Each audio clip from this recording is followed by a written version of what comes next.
नमस्कार, मैं दीपक शर्मा और मेरे यूट्यूब मंच पर आपका स्वागत। दोस्तों, अगर जज ईमानदार है और अगर थोड़ा सा उसके पास जिगर है तो फिर सरकार चाहे जो भी हो उसकी हैसियत वो जता सकता है।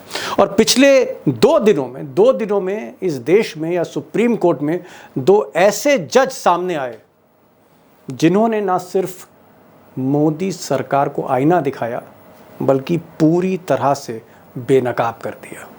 और दोस्तों, आज इस वीडियो की शुरुआत में एक ऐसे ही दिलेर जज की तस्वीर के साथ कर रहा हूं जिनका नाम है जस्टिस जे.बी. पारदीवाला। और पारदीवाला साहब जो हैं वो सुप्रीम कोर्ट के जज हैं और इन्होंने आज बहुत ही ऐतिहासिक फैसला दिया, बड़ा हिम्मत वाला, जिगरे वाला फैसला दिया। इन्होंने कहा कि साहब, ये जो मोदी जी के जो गवर्नर हैं और खासकर जहां बीजेपी की सरकार नहीं, जहां कांग्रेस की सरकार है, डीएमके की सरकार है, ममता की सरकार है, हेमंत सोरेन की सरकार है, ऐसी जहां सरकारें हैं वहां पर ये जो गवर्नर हैं काम करने नहीं दे रहे हैं। मुख्यमंत्री को काम नहीं करने दे रहे, मनमानी कर रहे हैं, सरकार के यानी दिल्ली दरबार के इशारे पर एजेंडा चला रहे हैं और कहीं ना कहीं असंवैधानिक, अनकॉन्स्टिट्यूशनल ऐसे फैसले ले रहे हैं जो संविधान के खिलाफ है। यानी सोचिए, जज क्या कह रहा है कि मोदी के गवर्नर इलीगल काम कर रहे हैं,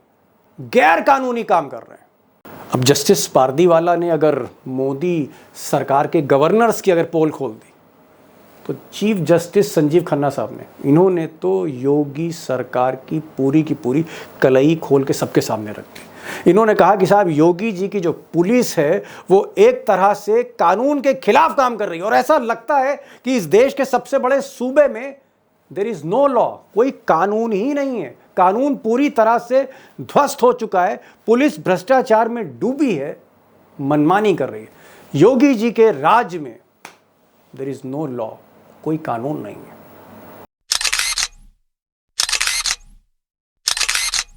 अब दोस्तों, देश के चीफ जस्टिस ने योगी सरकार के बारे में जो कुछ कहा, वाकई वो, मैं तो कहूँगा, एक ऐतिहासिक जजमेंट था और मैं इस पर आगे बात करूँगा।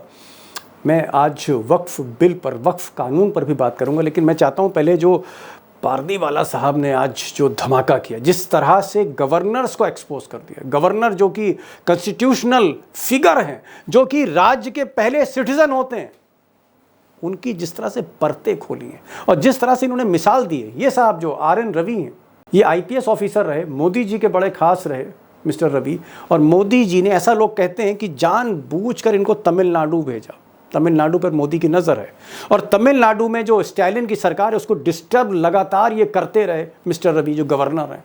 और तब जस्टिस पारदीवाला ने कहा कि ये एक ऐसे गवर्नर हैं जो कॉन्स्टिट्यूशन के खिलाफ काम कर रहे हैं। जो सरकार विधानसभा से बिल पास करके देती है उस बिल पर बैठ जाते हैं, कानून नहीं बनने देते, हर मामले में दखल करते हैं, इल्लीगल काम करते हैं। अब सोचिए कि मोदी के गवर्नर के बारे में सुप्रीम कोर्ट के जस्टिस कह रहे हैं कि ये इल्लीगल काम करते हैं, ये अनकॉन्स्टिट्यूशनल काम करते हैं। धज्जियां उड़ा दी एक एक करके इस पूरे जजमेंट में। और सबसे बड़ी बात यह कि आज पारदीवाला साहब ने जो कुछ कहा है, दोस्तों, हकीकत यह कि पिछले कुछ सालों से मोदी के गवर्नर वैसा ही कर रहे थे, चुनी हुई सरकारों को गिरा रहे थे या फिर जबरदस्ती चुने हुए मुख्यमंत्रियों को जेल भेज रहे थे। अब गवर्नर जिसे कानून की हिफाजत करनी चाहिए वही अगर कानून से खिलवाड़ कर रहा है तो सोचिए सरकार किस तरह से काम कर रही है। मिसाल के तौर पर मैं आपको एक तस्वीर दिखाना चाह रहा हूँ। ये तस्वीर है भगत सिंह कोश्यारी की। यूँ तो उत्तराखंड के नेता रहे लेकिन मोदी जी के बड़े खास थे और मोदी जी ने इन्हें महाराष्ट्र भेज दिया एक एजेंडा के साथ। और कोश्यारी साहब ने उस एजेंडा पे काम करते हुए एक दिन सरकार ही गिरा दी उद्धव ठाकरे की। और सरकार सिर्फ गिराई नहीं, गैर कानूनी तरीके से एकनाथ शिंदे को शपथ दिला दी। मैं नहीं कह रहा हूं, सुप्रीम कोर्ट का कहना है। गैर कानूनी तरीके से इन्होंने, इस गवर्नर ने एकनाथ शिंदे को मुख्यमंत्री की शपथ दिला दी। एक और एग्जाम्पल देख लीजिए, अब ये तो बड़ा चर्चित एग्जाम्पल है, पूरी दुनिया जानती है। Lieutenant governor Vinay Kumar Saxena. अब सक्सेना साहब गुजरात के समय से, जब मोदी जी गुजरात में थे मुख्यमंत्री, तब से सक्सेना साहब मोदी जी के खासम खास थे। तो मोदी जी जैसे दिल्ली आए तो सक्सेना साहब भी दिल्ली आए। फिर मोदी जी का एक एजेंडा था कि किसी कीमत पर केजरीवाल को बेदखल करना है, और तब सक्सेना साहब को लेफ्टिनेंट गवर्नर बनाया गया दिल्ली का, और इन्होंने आते ही केजरीवाल के खिलाफ मुकदमे ठोकने शुरू कर दिए। पहले तो काम करने नहीं दिया, बाद में मुकदमे ठोकने शुरू किए। ईडी को लिखा, सीबीआई को लिखा, सिसोदिया को जेल भेजा, संजय सिंह को जेल भेजा और केजरीवाल को जेल भेज दिया। अब सक्सेना साहब के बारे में तो पूरा ग्रंथ लिखा जा सकता है, लेकिन मैं एक और शख्स का नाम लूँगा जो वैसे तो बहुत इंटेलेक्चुअल दिखते हैं, काम इनके भी वैसे ही हैं जो मिस्टर रवि और सक्सेना साहब कहते हैं। नाम है मोहम्मद आरिफ खान। केरल की सरकार का आरोप है कि मोहम्मद आरिफ खान ने वही केरल में किया जो तमिलनाडु में मोदी जी के ये रवि साहब कर रहे हैं। यानी जो बिल पास हुआ उसमें अड़ंगा लगा दिया, सरकार जो फैसला ले रही है उसमें दखल दे दिया। और चौंकाने वाली बात यह है कि आरिफ साहब ने जब पूरी तरह से केरल सरकार को परेशान कर दिया तो मोदी जी ने उन्हें गिफ्ट में बिहार का गवर्नर बना दिया। अब दोस्तों, राज्यपालों ने जिस तरह से मोदी के इशारे पे शय पे सरकारें गिराई, लंबी फहरिस्त है। मध्य प्रदेश का मैं जिक्र कर सकता हूँ, मैं जिक्र जो है कर्नाटक का कर सकता हूँ, मैं जिक्र जो है पंजाब का कर सकता हूँ, कई ऐसे मैं जिक्र कर सकता हूँ। लेकिन मुझे लगता है कि जो सबसे बड़ा सवाल है वो ये है कि अगर जज, हमारे इस देश में जज ईमानदार है, ऑनेस्ट है, उसकी रीढ़ की हड्डी है और उसके अंदर हिम्मत है, तो क्या सिस्टम को ठीक कर सकता है? और सरकार अगर अहंकार में डूबी हो तो क्या उसे वो होश में ला सकता है?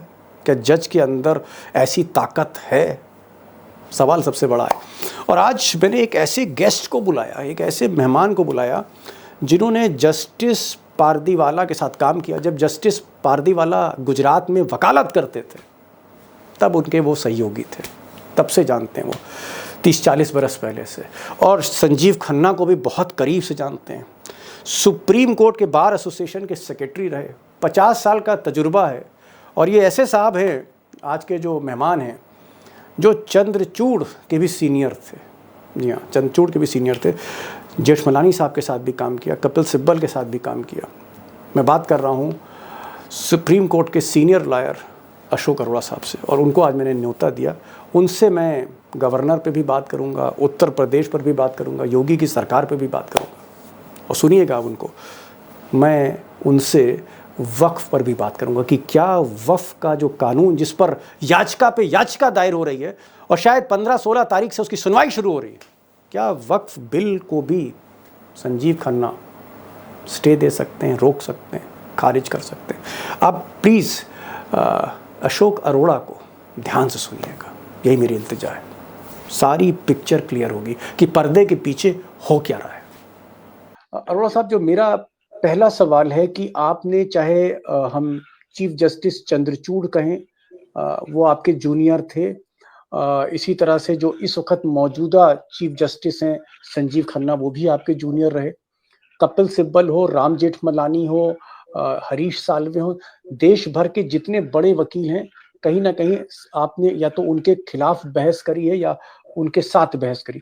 मैं एक चीज आपसे जानना चाह रहा था कि आप जैसा सीनियर लॉयर इस देश में, क्या आपको लगता है कि सुप्रीम कोर्ट ने अंततः आखिर में हिम्मत दिखाई है और मोदी सरकार, जैसा कहते हैं कि प्रेशर में जुडिशरी रहती है, आज जिस तरह से जजमेंट आया है गवर्नर्स के खिलाफ, इस जजमेंट को आप कैसे देखते हैं? आज मैंने पिंक शर्ट इसलिए पहनी, खुशी की बात है आज, बहुत मेरे को, आई एम सो हैप्पी, क्योंकि जिस सिस्टम से आप बिलोंग करते हो, जब गलत काम होता है आपको शर्म आती है, लेकिन जब अच्छा होता है तो आपका सीना, आप कहते हो वाह, yes I belong to this system. तो मैं संजीव खन्ना जी को, पार्टीवाला साहब को और बाकी जो जजेस, इसमें मेरे को पूरे नाम नहीं याद, जिसने जिसने फैसले किए हैं, ये बहुत ही एक अच्छी बात है। और जो मैं कहता हूँ, जो चंद्रचूड़ ने इतने पाप किए थे, उसको काफी हद तक 100% नहीं, लेकिन काफी हद तक डिस्टिंक्शन तो मैं दूंगा ही दूंगा।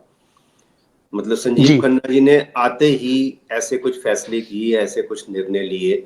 100% एक दिन में आप इम्प्रूव नहीं कर सकते हो। जैसे क्रिकेट में कहते हैं you are as good as team and team is as good as captain, तो वैसे वर्षा चलता है। इतनी मजबूरियां, और मेरे को पता है दिक्कतें क्या है, वो भी मुझे पता है जी। एक चीज यहाँ अरोड़ा साहब मैं कहना चाहूंगा, क्योंकि आपने जिक्र किया आज जेपी पारदीवाला, ये जो सुप्रीम कोर्ट के बहुत ही, आप कह सकते हैं, आक्रामक जज मैं कहूंगा, बिल्कुल डरते नहीं, निर्भीक है इस दौर में।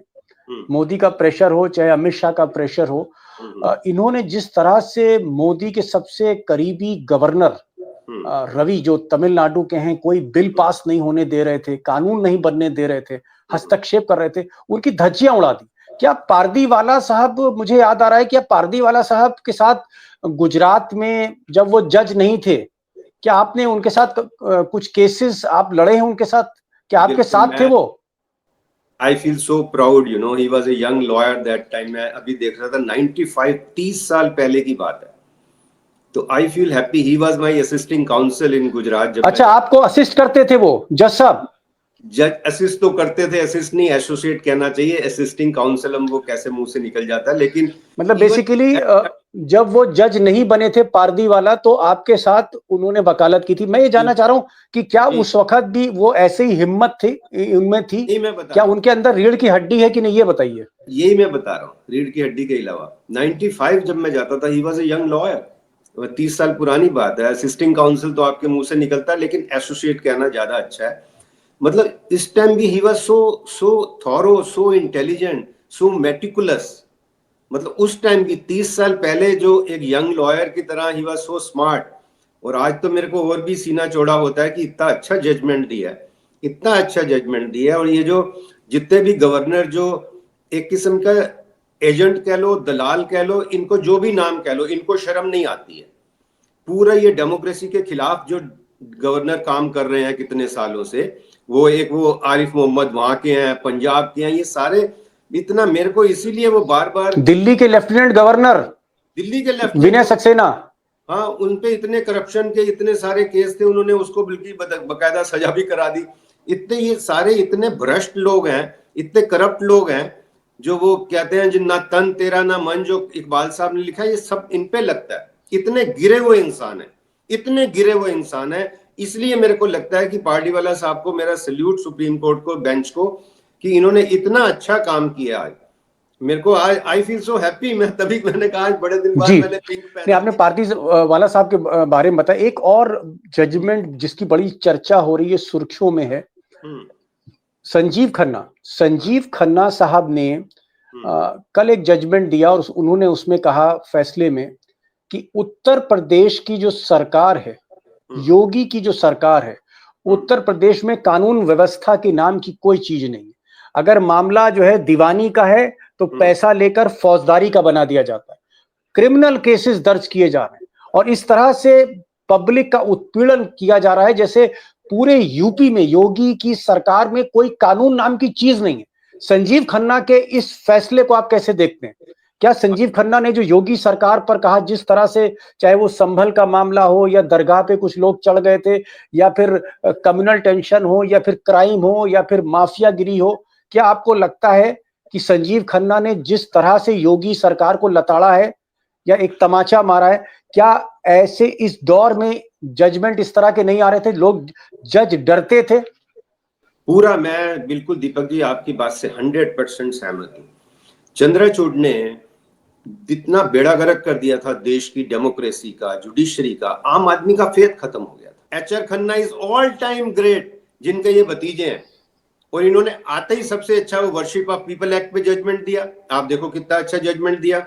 और ये चाहे मैं नहीं कह रहा मेरी सलाह पे दिए या किसकी सलाह पे दिया, ये जो यशवंत वर्मा से वर्क विड्रॉ किया, आप देखो इम्पीचमेंट आप करते रहना जब मर्जी। पहले ये होता था वो जज बना रहता था। तो संजीव खन्ना ने ऐसे ऐसे अच्छे काम कर दिए। मैं पहले भी कहा था कि जब तक सूरज चांद रहेगा संजीव खन्ना जी का नाम रहेगा। इतना क्या योगी सरकार को मैसेज उन्होंने दे दिया है कि जो कुछ उत्तर प्रदेश में हो रहा है? योगी सरकार, आप प्लीज, आप you are being very decent. मैं उसको, वहां कोई योगी सरकार नहीं है, वहां गुंडी सरकार है, वो गुंडा सरकार है। वो कोई योगी होगी, कोई चीफ मिनिस्टर नहीं है। अगर है तो वो गुंडागर्दी से चलाते हैं, सिविल को क्रिमिनल बना देते हैं, क्रिमिनल को सिविल बना। वो छोटी सी बच्ची, यार दिल रोता है, 8 साल की बच्ची, वो भाग के बैग उठा के जा रही है अपना। 8 साल की बच्ची का अंदर वो बैग पड़ा है, वो देखो कितना वायरल हुआ है। इतने जालिम लोग हैं, तभी मैं कहता ना तन तेरा ना मन, इतने जालिम लोग हैं, इनको तो सड़क पे खड़े करके कोड़े मारने चाहिए इनको। मैं डेथ सेंटेंस के खिलाफ हूं, लेकिन मैं क्या आपको लगता है, अरोड़ा साहब, क्या आपको लगता है कि जिस तरह से गवर्नर्स के कंडक्ट को एक्सपोज कर दिया आज सुप्रीम कोर्ट ने, और जिस तरह से संजीव खन्ना ने तार तार कर दिया है योगी की पुलिस को, क्या हाई कोर्ट के जो जज हैं जो दबते हैं सरकार से, उनको इससे कुछ सीख लेनी चाहिए? 100% लेनी नहीं चाहिए, हो ही जाएगी, ऑटोमेटिक होता है। आप ये दीपक जी आप देखो, मैं 50 साल से यहाँ पढ़ रहा हूँ लॉ। जब जज को ये पता हो कि मैं नहीं करूंगा तो supreme court chief justice Chandrachud कर देगा, तो कहेगा मैं ही पैसे खा लेता हूं, मैं क्यों बदनामी लूं, मैं क्यों गुंडागर्दी से हूं। लेकिन जब को जज को ये पता होता है कि हमारा कप्तान कैसा है, he will stand with us, तो जज का सीना चौड़ा होता है, जज में ताकत आती है। ये बिल्कुल is as good as mathematics, psychology है, इसमें कोई कानून की बात नहीं है। अगर बेटे को पता हो कि पिताजी तो मेरे को अंदर करा देंगे मैं गलत करूंगा, तो बेटा गलत नहीं करेगा। जो मर्जी नाम दो, ये गवर्नर जो 2-3 है, बिल्कुल इनको पता नहीं अपने बच्चों को कैसे फेस करते हैं, मेरे को ये नहीं समझ आता। सोसाइटी को तो छोड़ दो, मैं हर बार कहता हूं, हर बार आज भी कह रहा हूं। मैं एक और इशू पर आ रहा हूं, बड़ा इंपॉर्टेंट इशू है। आप क्योंकि पूरा वक्फ का मामला देख रहे थे, वक्फ कानून जिस तरह से आया, जिस तरह से बिल पास हुआ, जिस तरह से नीतीश और नायडू पर प्रेशर डाला गया, सुप्रीम कोर्ट अब इस मामले की सुनवाई करने जा रहे हैं और हो सकता है संजीव खन्ना ही इस मामले की सुनवाई करें।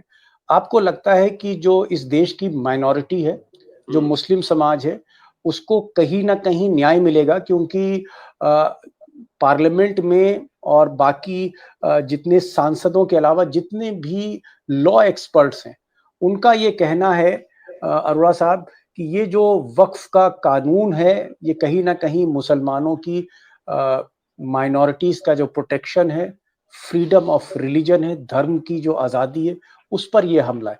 क्या आपको लगता है कि सुप्रीम कोर्ट इसमें भी एक बड़ा जिगर दिखाएगा, कलेजा दिखाएगा, संजीव खन्ना दिखाएंगे?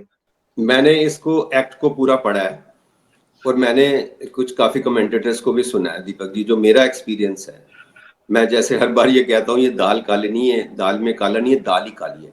इतना गंदा अंधा कानून पिक्चर आई थी, इतना अंधा कानून।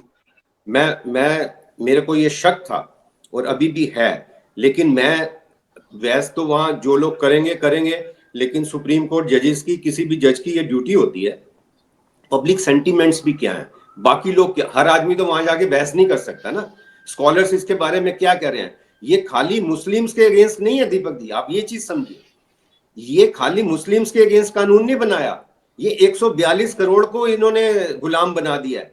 मैं आज वक्फ नहीं दे सकता, हिंदू इतना गंदा, मतलब नर्सरी का बच्चा मुंह पे चांटा मारे और कह दे ये क्या तूने लिखा है कानून, क्या कानून बनाया। ये पार्लियामेंटेरियंस इतने बिक, तो आपको लगता है कि ये कानून, अगर जज ईमानदार है, जज संजीव खन्ना टाइप का है या पारदी वाला है, तो ये जो कानून है ये चैलेंज किया जा सकता है? ये चैलेंज तो दीपक जी आज लिख लो, मेरे एक्सपीरियंस से ये 100% क्वैश होगा। लेकिन मैं ये नहीं चाहता कि ये 25 साल बाद क्वैश हो, ये आज क्वैश, आज स्टे होना चाहिए। स्टे नहीं किया तो फिर तो लस्सी हो गया ना, जो हम पंजाबी में कहते हैं, स्टे नहीं किया तो लस्सी हो गया। मैं ये कह रहा हूं, ये जजेस को मैं रिक्वेस्ट कर रहा हूं, अपील कर रहा हूं 140 करोड़ के ब्याह पे, इसको स्टे करिए। इससे गंदा, मैं आज अपनी प्रॉपर्टी, एक लाइन बताइए, मेरी प्रॉपर्टी आप डिसाइड करोगे कि मैं किसको दान दूंगा, मंदिर को दूंगा?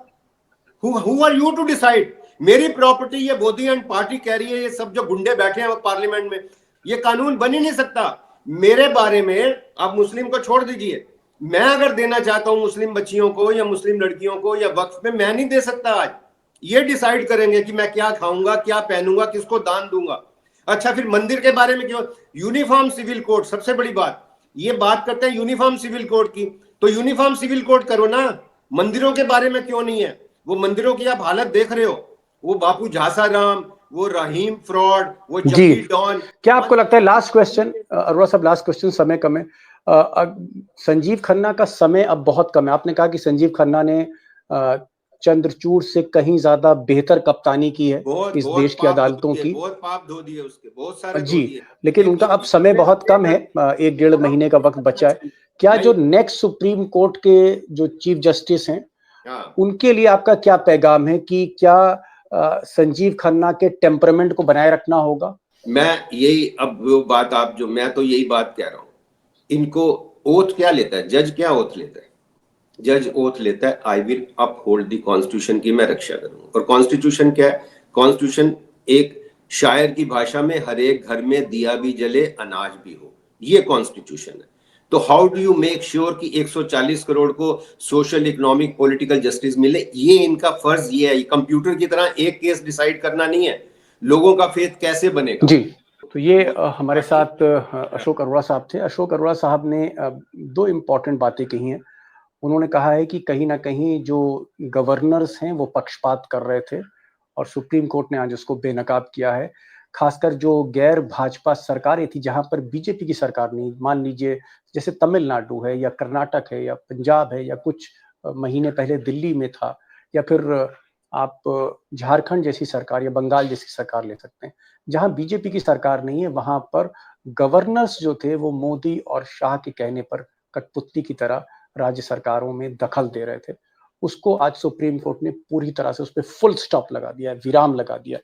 और दूसरी चीज़, योगी की जो पुलिस उत्तर प्रदेश में कर रही थी, उस पर एक बहुत बड़ा डिसीजन दिया गया है कि उत्तर प्रदेश में कानून का राज्य नहीं है, कानून की बाद धज्जियाँ उड़ाई जा रही हैं।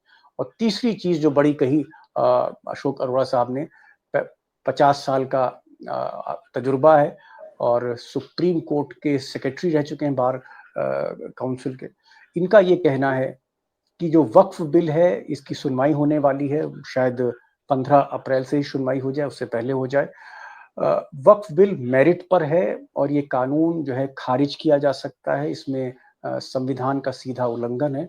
और संजीव खन्ना जैसे या पारदी वाले जैसे अगर कलेजे वाले जज रहते हैं तो इस पर स्टे भी लग सकता है और ये आगे चलकर खारिज भी हो सकता है। अरोड़ा साहब, किन लफ्ज़ों से मैं आपका शुक्रिया अदा करूं। आप आए और इतने कम समय में आपने बहुत खुलकर और बहुत निर्भीक होकर ये बात कही, और मुझे लगता है कि कहीं न कहीं आपने जो रोशनी डाली है उससे जो भी लोगों के दिलों में कन्फ्यूजन होगा वो दूर हो गया। Thank you sir, so much for joining this program sir.